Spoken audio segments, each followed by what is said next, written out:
చందమామ కథ కపిధ్వజం. రామరావణ యుద్ధం ముగిసింది అన్నారు. ముగియటమే కాదు, శ్రీరాముడు రామావతారం చాలించి కృష్ణావతారం ఎత్తాడు. అది ఉత్తంగ మహాతరంగాలతో కూడుకుని ఉన్న సముద్ర తీరం. ఆ సముద్ర తీరానికి వచ్చి చూస్తున్నాడు అర్జునుడు. ఈ సముద్రానికే కాబోలు రాముడు పోగు చేసి తెచ్చిన కపిశ్రేష్ఠులంతా లంకకు వారధి కట్టారు. కోతుల సాయం లేనిదే ఒక్క అడుగు కూడా వేయలేకపోయాడే ఆ రాముడు. అంత చేతకాని వాడిలాగా కనబడుతున్నాడే ఆ రాముడు. నేనే అయితేనా 2 గడియలలో నా శర పరంపరతో వారధి నిర్మించి వేసేవాడిని కదూ. ఈపాటి పనికే ఆ మరకట వీరులు మహాపర్వతాలు దొర్లించుకు వచ్చి క్రింద మీదలు పడ్డారు అని ఈ విధంగా ముఖస్థుతి పరనింద చేసుకుంటూ కూర్చున్నాడు. అంతలోనే అక్కడికి వచ్చాడు ఆంజనేయులు. ఎవరవయ్యా నీవు, ఏమిటి అంటున్నావు అని గద్దించాడు, భుజం మీద నుంచి గదని కిందకి దింపుతూ. ఈ కోతి ఏదో వాగుతున్నదే, సేతురక్షణ కోసమేనా ఇది ఇలా తిరుగులాడుతూ ఉండటం అని తనలో తాను అనుకుంటున్నాడు అర్జునుడు. ఇలా అనుకుంటూ పైకి మాత్రం ఆంజనేయుని ప్రశ్నకు బదులుగా, ఏమీ లేదు, నీ రూపం ఎంత సౌందర్యంగా ఉన్నదో వర్ణిస్తున్నాను అన్నాడు. ఈ మాటలకు ఆంజనేయుడు ఉగ్రుడయ్యాడు. ఏమిటి, నన్నే వెక్కిరిస్తున్నావే? ఈ గదాదండం నీ శిరస్సుని 1000 ముక్కలు చేస్తుంది, జాగ్రత్త అని హెచ్చరించాడు. జాగ్రత్తకేం కానీ ముందు నీవెవరివో చెప్పు, పాండు మధ్యముడైన అర్జునుడు అడుగుతున్నాడు అన్నాడు గాంధీవం మీటుతూ. ఓ, మా భీముని సోదరుడివా? అందుకనే మొదటి తప్పుగా క్షమించాను. ఇటుపైన మాత్రం నా రాముని దూషించితివా, నా వాలం వచ్చి నీ మెడకు ఉచ్చు బిగుస్తుంది అన్నాడు హనుమ. ఓహో, రాముని కుడిభుజమైన వాయుస్తుడివా నీవు? చూడగానే అనుకున్నానులే. అన్నట్టు వారధి కట్టడానికి నీవు మోసావుగా మహాపర్వతాలు. చేతిలో ఉండే తూనీరాలతో సేతుబంధనం చేయలేక పర్వతాల కోసం పరుగులెత్తించిన ఆ చేతకాని ప్రభువుని ఎట్లా కొలిచారయ్యా మీరంతా అని అన్నాడు అర్జునుడు. ఆ, నా ప్రభువునే పరిహసిస్తున్నావుగా అంటూ గదను భుజం మీదకు ఎత్తబోయాడు ఆంజనేయుడు. మర్కట వీరుడికి మిడిసిపాటు ఎక్కువగానే ఉన్నదే అని లాఘవంగా అన్నాడు అర్జునుడు. అందుకు హనుమ, ఏదయ్యా, నీ బాణాలతో వారధి నిర్మించు చూద్దాం. నిమిషంలో దానిని పెటపెట విరగ్గొట్టి సముద్రంలో కలిపివేస్తా. ఆ పనే చేయలేని నాడు నీకు నేను ఆజన్మాంతము దాస్యం చేస్తా, ఇదే నా ప్రతిజ్ఞ అంటూ సవాల్ చేశాడు. అప్పుడు సవ్యసాచి, ఈ మాట ఖాయమేనా? నేను నా ప్రజ్ఞ వల్ల దుర్భేద్యమైన సేతు నిర్మించలేకపోతినా ఈ క్షణమందే అగ్నిప్రవేశం చేస్తా, ఇదే నా శబదం అంటూ మారు ప్రతిజ్ఞ చేశాడు. రివ్వుమని ఒక బాణం వదిలి దాని వెనక శర పరంపరలు వేసి అద్భుతమైన వారధి నిర్మించాడు. ఆంజనేయుడు వారధి సమీపించి బొటన వేలితో అట్టే నొక్కి చూశాడు. ఆ అదుముతో వారధి పెలా పెలామని విరిగి నీట కలిసిపోయింది. అర్జునుడు ఆశ్చర్యపోయాడు. నా విల్లంబులు విలువిద్య ప్రావీణ్యము ఇదేనా, ఇంతేనా అని అనుకొని అగ్నిప్రవేశానికి ఆయత్తపడబోయాడు. ఇది చూసి మారుతి, అర్జున, ఇక ఎప్పుడూ ఇటువంటి పందాలు వేయక నీ దారిన నువ్వు వెళ్ళు. అగ్నిప్రవేశం చేయటానికి ఇక్కడ నిప్పురవ్వ దొరకదులే అని అన్నాడు సానుభూతి చూపుతూ. అర్జునుడి పౌరుషంతో, పాండవులు అసత్యవాదులు అసమర్థులు అనుకున్నావా ఆంజనేయ అని చెప్పి సంధించి ఒక్క బాణం భూమిలో కొట్టాడు.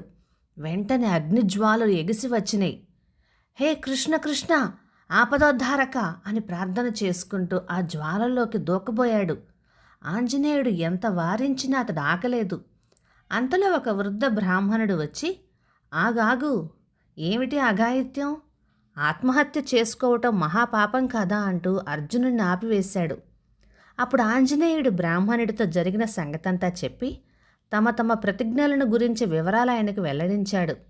అంతా విని ఆ బ్రాహ్మణుడు, బాగానే ఉంది, అయితే ఇటువంటి విషయాలలో మధ్యవర్తి లేకుండా ఉండటం సబబు కాదు. సరే, ఇప్పుడు నేనున్నాను కదా ఇక్కడ. అర్జున, ఏది ఈసారి నీవు నీ బాణాల మహిమతో నేర్పు చూపి సేతువు కట్టవోయి. ఆంజనేయ, జరిగిన దానికేం? ఇప్పుడు అర్జునుడు మళ్ళీ సేతువు కడతాడు, దానిని నీ భుజబలం వల్ల ఛేదించు చూద్దాం అని చెప్పగా ఆయన పెద్ద మనిషిగా ఉండటానికి ఇద్దరు ఒప్పుకున్నారు. రెట్టించిన ఉత్సాహంతో పార్థుడు బాణాలను కొట్టి సేతు నిర్మించాడు. హనుమంతుడు కుప్పిగంతులు వేసుకుంటూ వెళ్ళి మునుపటిలాగానే బొటన వేలితో అదమబోయాడు. సేతువు కదలలేదు. అణచిపెట్టాడు, బెసగలేదు. పాదాలతో తొక్కిపెట్టి ఏమో చెయ్యబోయాడు. అది జంకలేదు. బలమంతా ఒగ్గబెట్టి ఆఖరిసారి ప్రయత్నించి చూశాడు. వారధి చెక్కు చెదరలేదు. ఈ వారధి మామూలు వారధి కాదని, ఆ వచ్చిన విప్రుడు సామాన్యుడు కాడని వెంటనే గ్రహించాడు అంజనీపుత్రుడు. భక్తి పరవశుడై హనుమ ఆ బ్రాహ్మణుడికి సాగిలపడి, రామా, సుగుణాభిరామా, నీవు నన్ను ఈ విధంగా పరీక్షింపవచ్చావని తెలుసుకోలేననుకున్నావా? వారధిలో నీ మహత్తర శక్తిని ప్రవేశపెట్టిన సంగతి కనిపెట్టలేననుకున్నావా? ఎన్నాళ్లకు దర్శనమిచ్చావు తండ్రి. ఈనాటిక నీకు నా పైన కరుణ కలిగింది. ఏది నీ దివ్యమంగళ రూపం ఒక్కసారి చూపవు అంటూ పాదాలపైన సోలిపోయాడు. అంతట బ్రాహ్మణుడు హనుమను ప్రేమతో లేవదీశాడు. హనుమ తల పైకెత్తి చూసేసరికల్లా బ్రాహ్మణుడు మాయమై అతని స్థానానే తన ప్రభువైన శ్రీరామచంద్రమూర్తి సాక్షాత్కరించాడు. హనుమ, అర్జునుడు పరాయివాడనుకున్నావా? మీరిద్దరూ సమబలులు. ఒకరెక్కువ ఒకరు తక్కువ అనే మాట లేదు. మీరు ప్రతిజ్ఞలు పట్టినట్లయితే లోకాలు గజగజలాడిపోతాయి. కనుక మీ ఉభయులు మీ మీ బలాలను లోకహితం కోసమే వినియోగించాలి. త్వరలోనే మహాభారత యుద్ధం రాబోతున్నది. ఆ యుద్ధంలో మళ్ళీ మనం అందరము కలిసి పనిచేయాలి. లేకుంటే నా విధి నేను నెరవేర్చుకొనటం ఎట్లా? అయితే అది ఎలాగా అని అడుగుతావేమో. అప్పుడు నేనే కృష్ణుడినై యుద్ధరంగమందు పార్థుడికి సారథ్యం చేస్తూ ఉంటాను. నీవు అర్జునుడి రథాన్ని అలంకరించే జెండా పైన కనిపెట్టుకొని ఉండి విజయుడికి విజయం చేకూరుస్తూ ఉండాలి. నీ స్వరూపం చిత్రించుకొని అతని రథ జెండా కపిధ్వజం అనే పేరుతో వాడుకలోకి వస్తుంది అన్నాడు. రామా, మహాప్రసాదం, ధన్యుడనయ్యాను అని చేతులు కట్టుకుని నిలబడ్డాడు ఆంజనేయుడు. అతడు కనుమూసి తెరిచేటంతలో ఆ బ్రాహ్మణుడు అంతర్హితుడయ్యాడు. అంతటా రామనామం స్మరించుకుంటూ హనుమ ఉదయాద్రి చేరుకున్నాడు. ఆంజనేయుని చేష్టలు చూస్తూ ఉన్న అర్జునుడికి ఏమీ బోధపడలేదు. బ్రాహ్మణుడు నిలబడ్డ దిక్కుకి అట్టే చూడగా విప్రుని బదులుగా తన కృష్ణుడే సిద్ధమయ్యాడు. కృష్ణుడు అతన్ని చేరదీసుకొని, బావా, ఎదుటి బలాబలాలు తెలుసుకోకుండా ఎందుకోయ్ పందాలు వేస్తూ ఉంటావు? ఆంజనేయుడంటే సామాన్యుడు అనుకున్నావా? అతడు మహాభక్తుడు, నీలాగనే అజేయుడు.